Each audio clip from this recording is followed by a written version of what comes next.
Good Yontif and welcome to the Congregation of Reformed Judaism in Orlando, Florida. If you're watching from elsewhere, a warm welcome to our congregants. We even have audio effects tonight, Cantor. We have thunder that's happening on Kol Nidre night. And so with that, I'm very happy to wish all of you a happy new year and a good Yontif. And as our tradition says, Sum Kal, may you have an easy fast.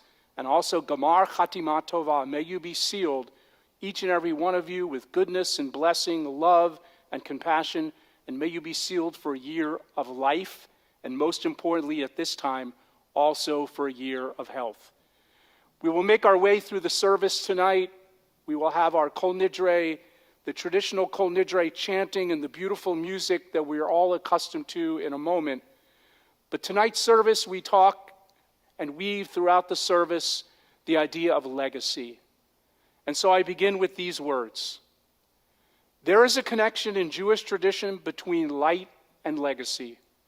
For just as the eternal light that sits over the ark represents the eternal relationship between God and the Jewish people, and just as we light a candle as a reminder of our loved ones, whether right after a death, on the anniversary of a death, or at the time of a death, light and legacy are intrinsically bound together in Judaism.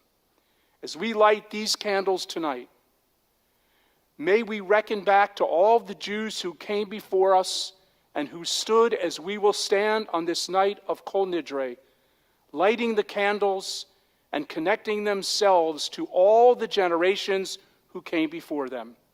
With this in mind, we do the same for the very same reasons and for those that have the very same connection to our tradition on this night as we light these candles and connect ourselves to our legacy and the legacy of those who came before us. As is the custom here at Congregational Reformed Judaism, it is a pleasure with love I call up my wife and son Jory, one of my 3 children, to lead us in the blessing for candles for Yom Kippur.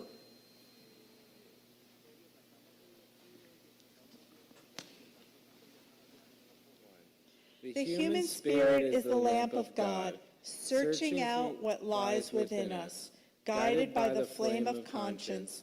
On this sacred night we search for truth. Shine your light upon us as we strive to serve you. May we find safety in your faithful love. We light the flame of healing and forgiveness. On this atonement night we give thanks for love.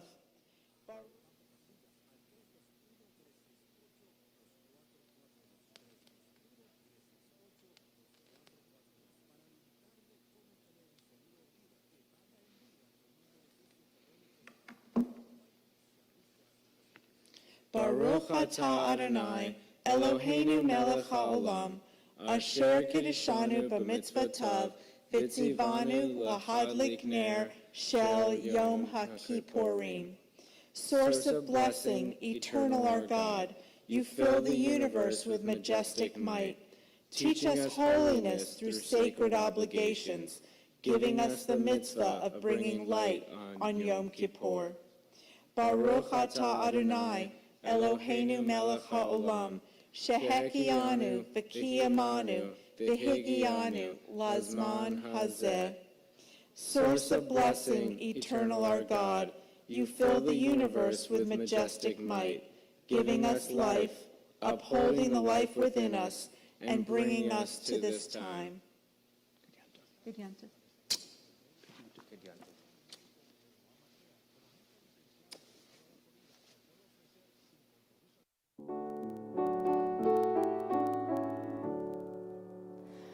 Baruch atah Adonai, Eloheinu melech haolam, asher kitshanu b'mitzvotav, v'tzivanu lehadlik ner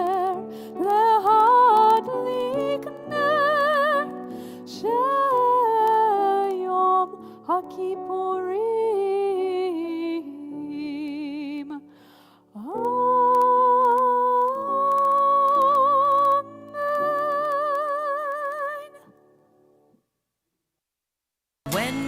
together on Kol Nidre night. We ask for forgiveness and start the year right. We know it's better to cast away sins. Then once again we begin. And if I'm mean, I'll say I'm sorry. And if I'm wrong, I'll say you're right. And as the year fades, I'll remember the promises made on Kol Nidre night. Holding the Torah in the temple is very special. What it reminds me of is my connection to my past, the connection to my present, and my hope for the future. Happy New Year! One of the core Jewish values that is especially meaningful to me is to treat others with dignity and respect, including honoring our elders. I've devoted my career to working toward a society that treats older people with dignity and respect, and that includes care and support when needed, that is life-affirming, humane, and meaningful. And besides, old people are cool. So, this Venetian lagoon scene was painted by the Italian artist Vincenzo Chiappa. My great-great Italian uncle gave it to my parents after their wedding in Naples in 1947. My father served in the U.S. Army Air Corps and then the Air Force. So by the time I went to college, we had moved 9 times in the U.S. and overseas. The painting survived my parents' 15-plus moves. In every house they lived, it hung in a prominent place, becoming a familiar backdrop to our family photos. When I look at this painting now, I feel a strong, loving connection to my parents, to my family, to our shared history, and to my family's heritage. On a cosmic scale, the Torah is the centerpiece of Judaism. It has endured in its ancient form of scrolls and scrupulously hand-copied Hebrew for a millennia through a diaspora of epic proportions. When the ark doors open and when I hold the Torah, I feel a sense of awe and reverence for its very existence, for the stories and laws and teachings that are still relevant today. And I feel that familiar, strong, loving connection to my Reform Jewish family, to our shared values and traditions, to memories we are making now, and to the history and heritage of the Jewish people. To me, this is part of what Judaism is, part of what Torah is patience, love, nurturing, timelessness, and beauty. And I'm grateful for all those things this year and every year. Shana Tova, my friends. The object that I wanted to share with you today are the artist's watercolor renditions of what ultimately became the ceiling panels in the Shot Chapel. And why this is so meaningful to me is that I feel it's so important for us to celebrate and to continue the lineage that we have as Jews. Here we have from the creation to Noah, to the parting of the Red Seas, the giving of the 10 Commandments, David, and of course all through to Einstein, Gershwin, and all the other many wonderful people that have been part of our lineage. The Shot Chapel is the reason that I presented this today, because to me, we're supposed to honor the memory of those before us, and the Shot Chapel was in memory of my parents, and to honor those who are going to be coming after us, which of course is our children and our grandchildren. So Deanna and I were so pleased to be able to share this with all of you and with our temple family, and we both wish you a very happy New Year and high holidays. The Torah represents to me L'Dor V'Dor, from generation to generation. I am thankful for those that came before me, and I am hopeful for those that come after me, that they have good memories, families, morals, and values. I want to share with you this painting, and let me get close so you can see it before I start talking too much about it. The title of it is Sunrise over Jerusalem, and I'm sure that you can tell that what you're looking at here is the Kotel or the Western Wall. So this reminds me of both the Torah and Judaism, because of course Israel is where both the Torah and Judaism began, as we know. And the Kotel is the foundation of the Second Temple, and it was dedicated in the year 515 BCE, and destroyed in the year 70 CE. But although the temple was destroyed, the foundation is still there, all these centuries later. And this reminds me about when we look back through history, civilizations, cities, rulers, they've all come and gone. But the Torah, Jews, and Judaism are still here, and we're still thriving. So this to me represents the resilience and adaptability of the Jewish people. And pun intended, it's a foundation that we can turn to throughout our lives for support and guidance. So I wish you Shana Tova and an easy fast. This is a quilt that my husband's grandmother, Amy Ginson, made, and it represents the Torah to me because not only is it an actual depiction of creation, but it is a reminder of the importance of family unity and sharing those traditions with my children and generations to come.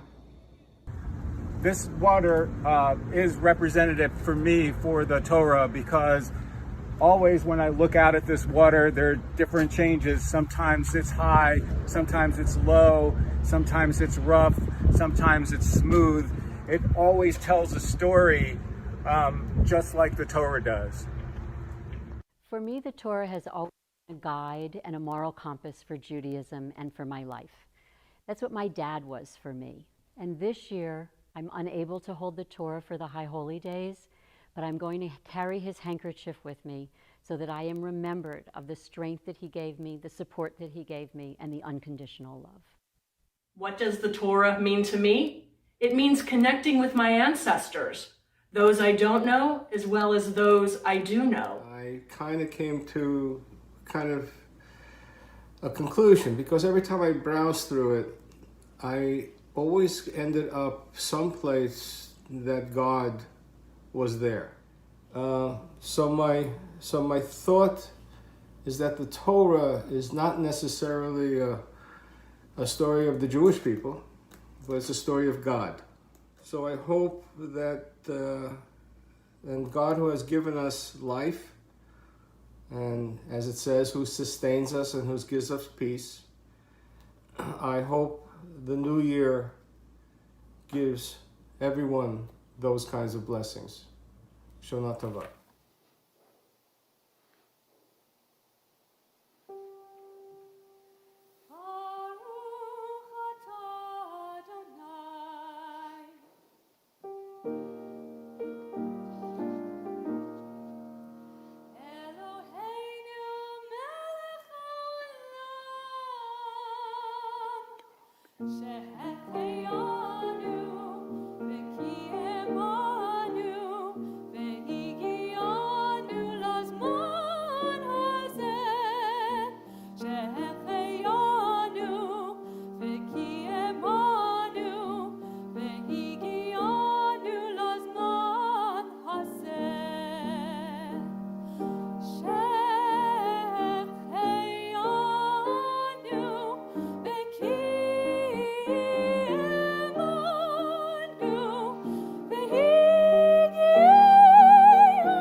The physical world you now see at one time didn't have labels, but people like you and I began to label these things to communicate.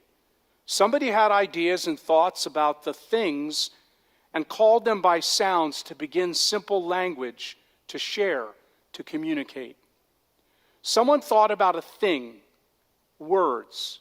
Words were spoken and eventually items, buildings, cities, people, situations, they were built and they were labeled with words. And that is some pretty powerful stuff. And it all came about by the power of words.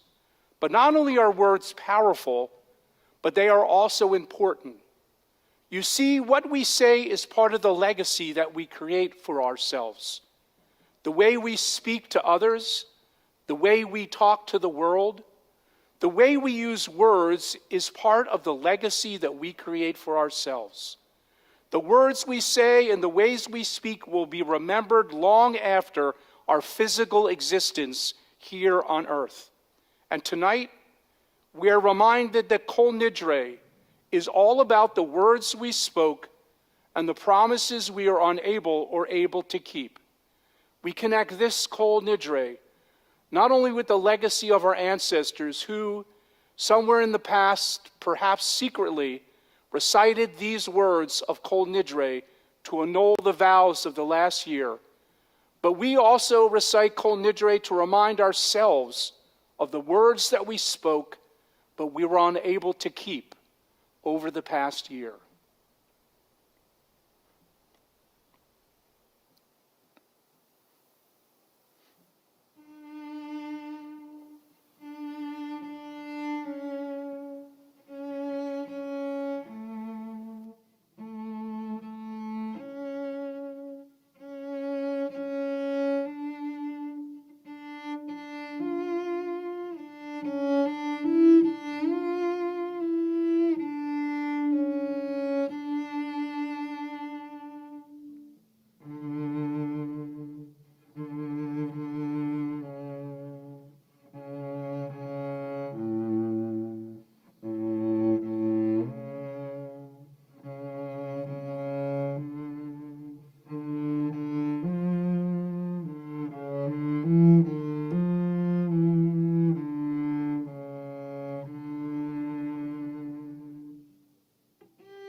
tzavot shemo el chai v'kayam tamid yimloch aleinu le'olam va'ed baruch atah Adonai Amoriv Aravim.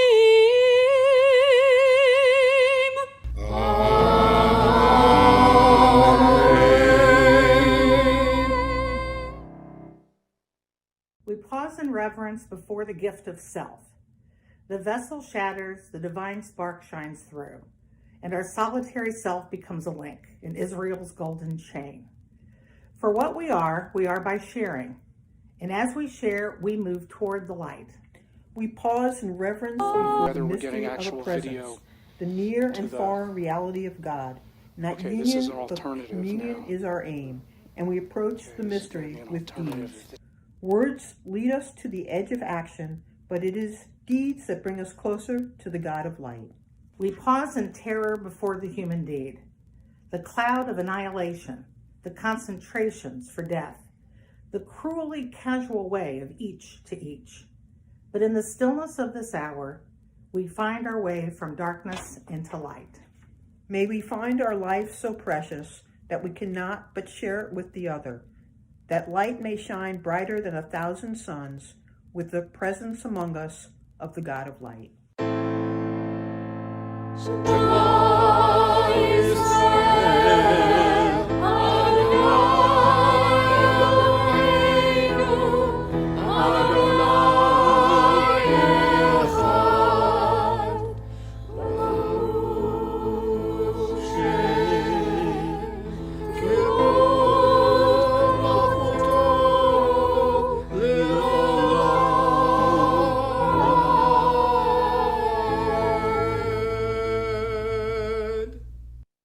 And they shall know that I, Adonai, am their God, who brought them out of the land of Egypt, that I might abide among them, I, Adonai, their God.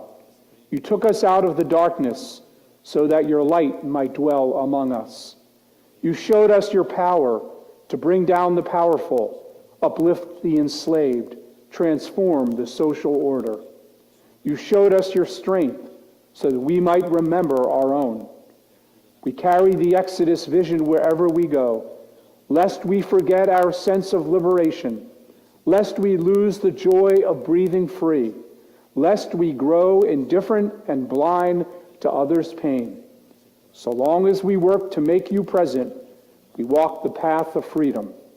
But if we forget to bring you into this world, then we return to the darkness. We continue with the Mi Chamocha.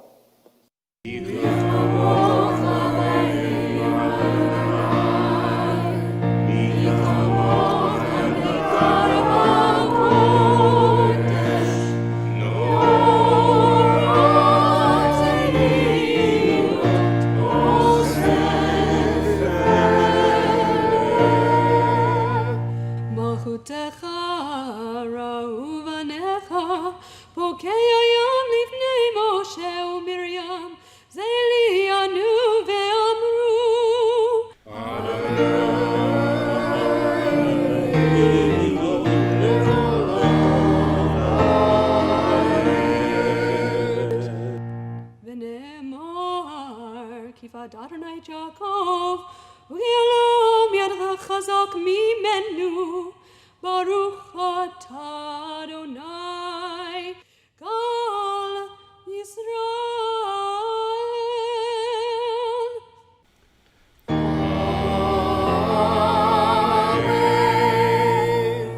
And this is the perfect blessing because we're asking God to spread over a shelter of peace for us with God's wings, Sukkot Shlomecha, a sukkah of peace. So it's actually kind of a perfect prayer to start with now. So thank you, Lynn.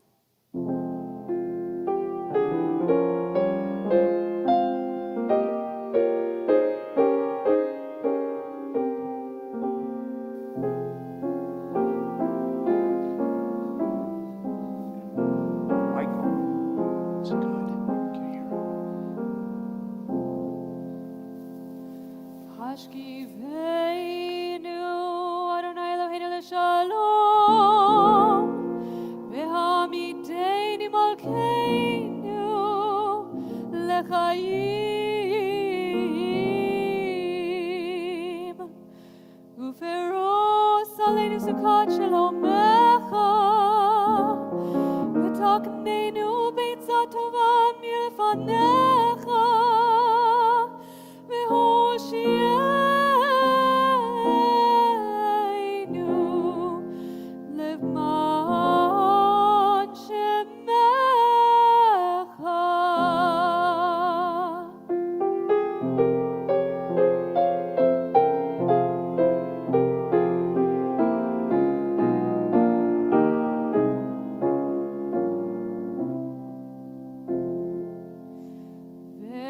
V'hagen ba'adeinu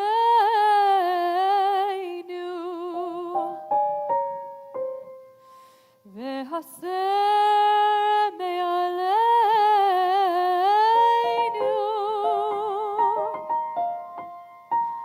v'yagon v'haser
In computing, the term legacy is often referred to systems or software that are technically speaking out of date, but have nonetheless become irreplaceable because of the essential functions they perform. What you do and how you act, there are aspects of those things that are irreplaceable.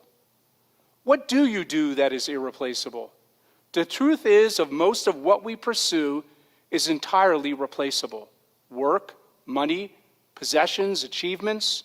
The pursuit of more is an endless cycle of replaceable activities. So many people spend so much of their lives living and working and sacrificing for a legacy that simply won't last.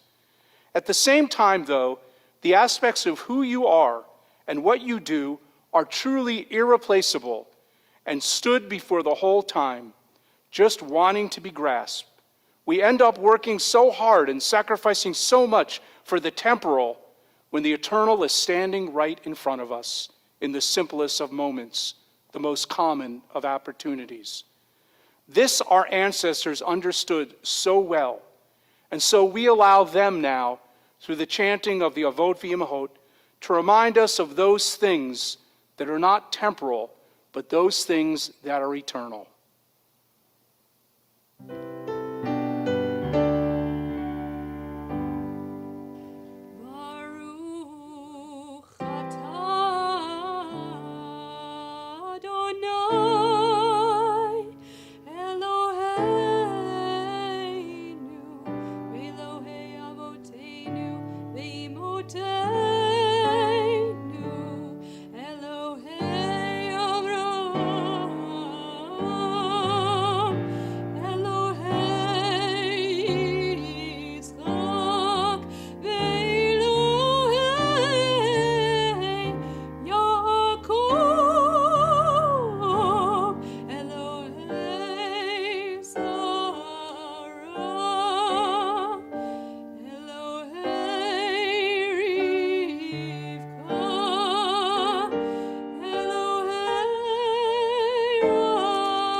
וחיות הכל, ברוך אתה אדוני, מחיי הכל.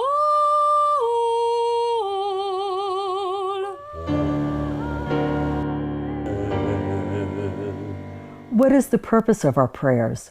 Connection with the past, the expression of hopes for the future, a moment of personal transcendence and clarity, a strong bond with a community that shares our values and sings the melodies we cherish. These are all worthy reasons to pray, but during this sacred season, our liturgy also gives us an extended opportunity to ponder the holiness of God.